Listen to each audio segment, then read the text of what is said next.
In essence, all I'm doing is stirring the butter and the heavy cream so that they marry, so that they become one. It'll become a light, creamy color mixture. The other thing that you're going to notice with this is that it's going to start to boil. Once it starts to marry, once those molecules join together, it's going to start heating up. This becomes the critical factor in making fudge. You see the swirls that are naturally happening in there. That's as those two molecules are starting to join together. Take it off the heat, swirl it around. If need be, take your spoon, keep stirring, be cautious of the heat for those of you that don't cook a lot. Once they become one and the same, once they finally marry and join, it's going to become a puffy, heavy looking fluff or foam that will rise to the top.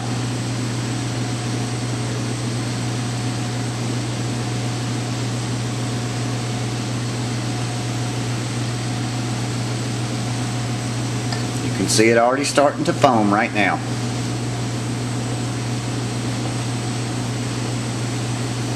The only reason I'm stirring it is to keep it from burning at the bottom.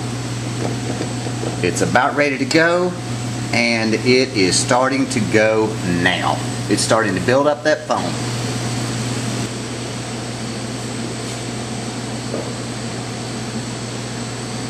It's starting to go.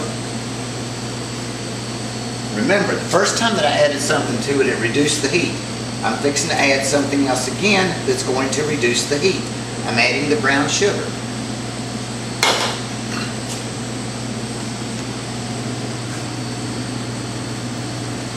The brown sugar, all it does is reduce the heat between the butter and the heavy cream.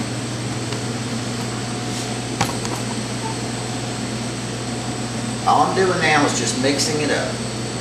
This is not necessarily a tricky part, but what you have to remember is that I want all of the sugar to melt, to completely be melted. I can feel it as I'm scraping across the bottom. As I'm scraping across the bottom, I can feel the sugar molecules against the side. I'm looking for anything that feels lumpy in there, something that hasn't broken down. As long as it's broken down, I'm fine.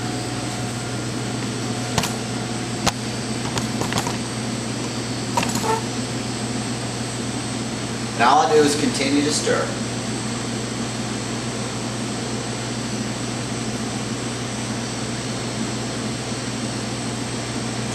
Interesting little tip here. These same ingredients are the way that you make peanut brittle. We'll go over peanut brittle at some other point in time. I have a recipe that came out of a 1950s cookbook that obviously I tweaked a little bit. That is still pretty darn good. I want my heat to keep going. I want to get up to about the 210 degree temperature.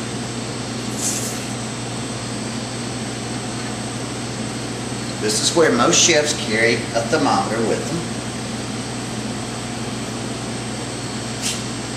I simply drop mine in, take a look,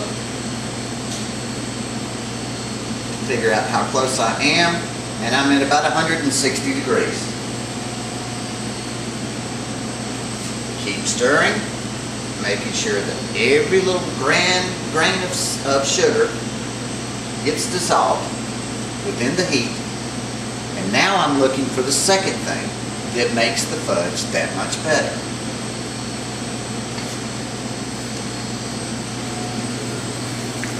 I'm watching it boil. I'm watching it become a foam almost on the top. But I want to keep stirring it to add a little coolness from the outside air.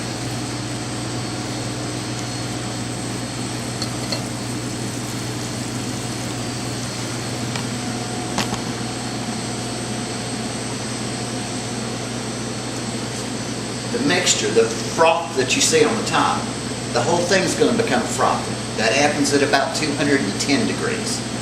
Now while I'm allowing that to happen, I have to do the second thing.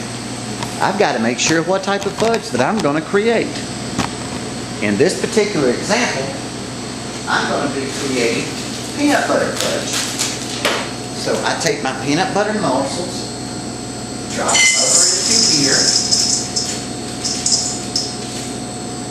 adjust the paddle so that I can pour in, come back to here, and as you can see, I'm getting there. I'm going to stir it and cook it down. Watch how it drips off of my spoon. Make sure I have no granules left. And then I'm coming through hot. As you can see, all it's doing right now is just marrying those morsels that were in there. All I'm trying to do is get each one of those morsels completely melted. Next, I'm going to stop, turn it off, still on low speed, unlock it, lift it up, and scrape down the bowl.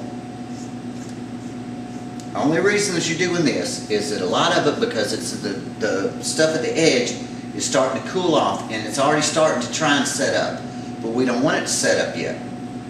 Right now, all we've done is made sure that each one of the little components in there have completely gotten to know each other. So I start it back up, and then slowly, one step at a time, I speed it up. I'm on 4 right now. I go to 6.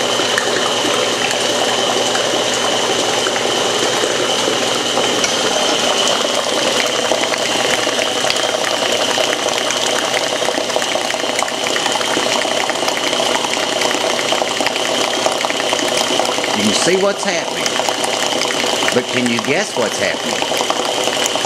What's happening here is that I'm incorporating air into the entire mixture. By whipping it up with the paddle, air actually gets introduced into the candy.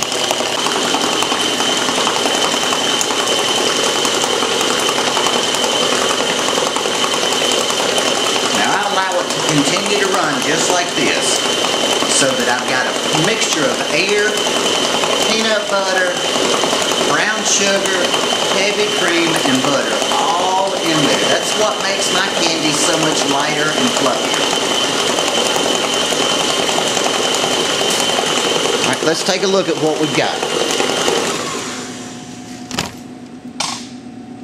Watch the paddle as it comes out of there. See the ribbons that are starting to be made? But you see how slow those ribbons are? I don't have enough air in there.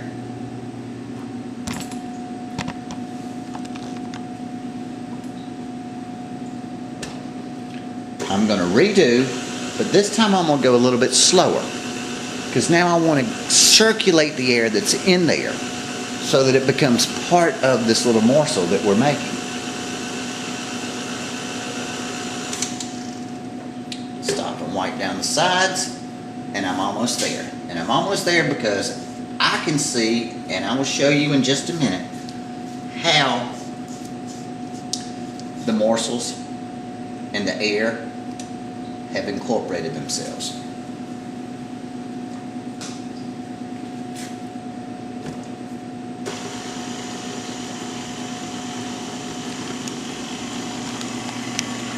Let's look inside of there and see what's happening.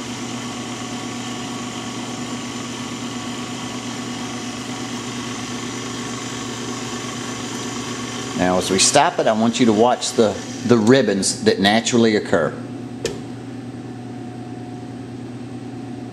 Okay, let's try that again. As we stop it, let's take a look and see the ribbons that naturally occur. See how it's just ribboning itself on top of each other? That is a pretty darn good fudge.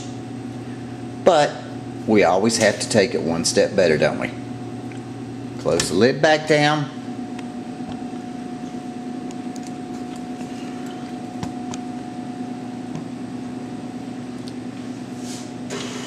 And let it go to that next level.